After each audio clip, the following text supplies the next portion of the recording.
बहुत सुंदर परिवेश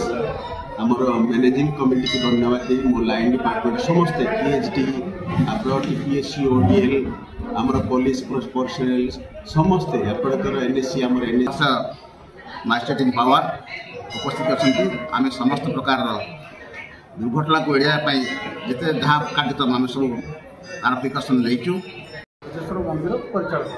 आज आमर बुद्धेश्वर मंदिर कमिटी तरफ व्यापक व्यवस्था करा सुरक्षा प्रति ध्यान दि जाएगी विशेषकर महिला माने कि भाव में रात्रि सुरक्षित भाव में पूजा पाठ करेंगे से विशेष ध्यान देचु। चलित वर्ष परिश्रागार जो विगत दिन असुविधा था दूर कर एनएससी तरफ गोटे अस्थायी परिश्रागार ये अणाई। द्वितीय कथा है विगत दिन जो ताला बंद रोला परिश्रागार से 2 जन महिला कनेस्टेबल को रखा ओपन कर लेडीज टॉयलेट। शिवरात्रि समस्त को शुभेच्छा अभिनंदन जनावि व्यापक व्यवस्था करते मंदिर परिचालना कमिटी थे मो सहित नरेन्द्र साथ आम